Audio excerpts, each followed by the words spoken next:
দেশের সরকারি প্রাথমিক বিদ্যালয়ে মুসলিম শিক্ষার্থীদের বিশুদ্ধ কোরআন তেলাওয়াত শিক্ষা নিশ্চিতকল্পে নুরানি অথবা তালিবুল কোরআন ফাউন্ডেশন কর্তৃক প্রশিক্ষণপ্রাপ্ত একজন করে শিক্ষক নিয়োগ প্রসঙ্গে মাননীয় স্পিকার, বাংলাদেশ একটি মুসলিম সংখ্যাগরিষ্ঠ দেশ। দেশের অধিকাংশ মুসলিম পরিবার তাদের সন্তানদের প্রাতিষ্ঠানিক শিক্ষার পাশাপাশি শুদ্ধভাবে পবিত্র কোরআন তেলাওয়াত শিক্ষাতে আগ্রহী। কিন্তু বাস্তবতা হলো, দেশের সরকারি প্রাথমিক বিদ্যালয়সমূহে অধ্যয়নরত বিপুল সংখ্যক মুসলিম শিক্ষার্থীর জন্য তাজবিদ ভিত্তিক ও বিশুদ্ধ কোরআন তেলাওয়াত শিক্ষা প্রদানের পর্যাপ্ত সুযোগ নেই। অনেক ক্ষেত্রে ধর্মীয় শিক্ষা পাঠদান করা হলেও শুদ্ধ উচ্চারণ ও মাখরাজ এবং তাজবিদের নিয়মাবলী অনুসরণ করে কোরআন শিক্ষার জন্য প্রয়োজনীয় পর্যাপ্ত শিক্ষক পাওয়া যায় না।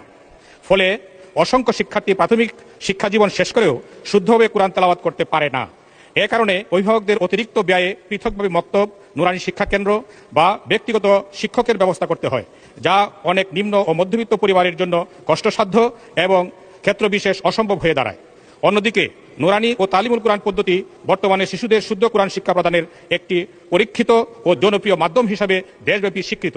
এসব পদ্ধতিতে প্রশিক্ষণপ্রাপ্ত শিক্ষকগণ অল্প সময়ে শিশুদের বিশুদ্ধ কোরআন তেলাওয়াত, তাজবিদ এবং মৌলিক ধর্মীয় জ্ঞান প্রদান করতে সক্ষম হন। সরকারি প্রাথমিক বিদ্যালয়গুলোতে এ ধরনের প্রশিক্ষণপ্রাপ্ত শিক্ষক নিয়োগ করা হলে শিক্ষার্থীরা বিদ্যালয়ে প্রাথমিক শিক্ষার পাশাপাশি শুদ্ধ কোরআন তেলাওয়াত শিক্ষা লাভের সুযোগ পাবে এবং ধর্মীয় ও নৈতিক মূল্যবোধ সম্পন্ন নাগরিক হিসেবে গড়ে উঠতে সহায়ক হবে।